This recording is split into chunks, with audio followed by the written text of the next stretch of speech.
امثال باب 3۔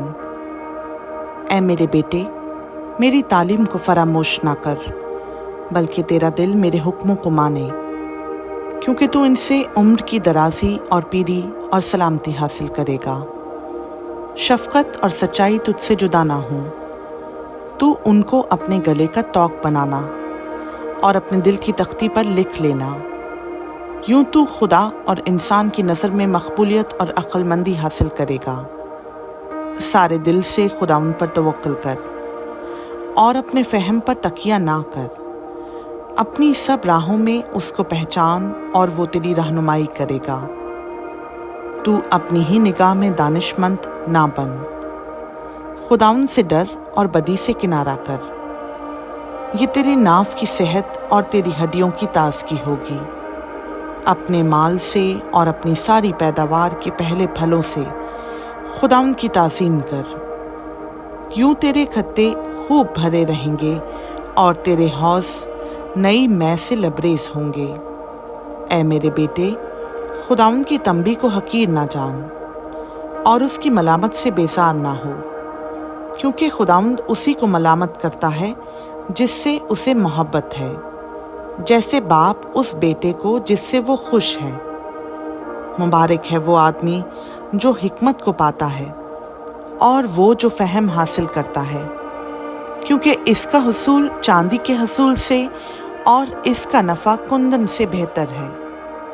وہ مرجان سے زیادہ بیش بہا ہے اور تیری مرغوب چیزوں میں بے نظیر۔ اس کے دہنے ہاتھ میں عمر کی درازی ہے اور اس کے بائیں ہاتھ میں دولت و عزت۔ اس کی راہیں خوشگوار راہیں ہیں اور اس کے سب راستے سلامتی کے ہیں۔ جو اسے پکڑے رہتے ہیں وہ ان کے لیے حیات کا درخت ہے، اور ہر ایک جو اسے لیے رہتا ہے مبارک ہے۔ خداوند نے حکمت سے زمین کی بنیاد ڈالی اور فہم سے آسمان کو قائم کیا۔ اسی کے علم سے گہراؤں کے سوتے پھوٹ نکلے اور افلاک شبنم ٹپکاتے ہیں۔ اے میرے بیٹے، دانائی اور تمیز کی حفاظت کر، ان کو اپنی آنکھوں سے اوجھل نہ ہونے دے۔ یوں وہ تیری جان کی حیات اور تیرے گلے کی زینت ہوں گی۔ تب تو بے کھٹ کے اپنے راستہ پر چلے گا اور تیرے پاؤں کو ٹھیس نہ لگے گی۔ جب تو لیٹے گا تو خوف نہ کھائے گا، بلکہ تو لیٹ جائے گا اور تیری نیند میٹھی ہوگی۔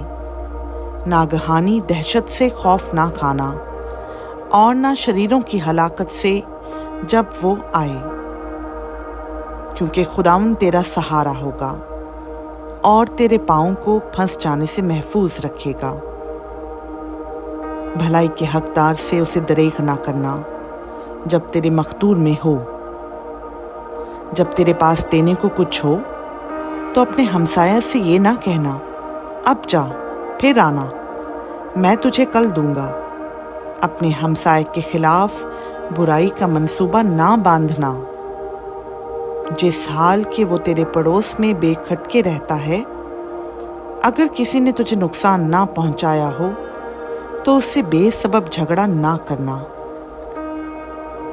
تندخو آدمی پر حسد نہ کرنا اور اس کی کسی روش کو اختیار نہ کرنا، کیونکہ کجروں سے خداوند کو نفرت ہے، لیکن راست باز اس کے محرم راز ہیں۔ شریروں کے گھر پر خداوند کی لعنت ہے، لیکن صادقوں کے مسکن پر اس کی برکت ہے۔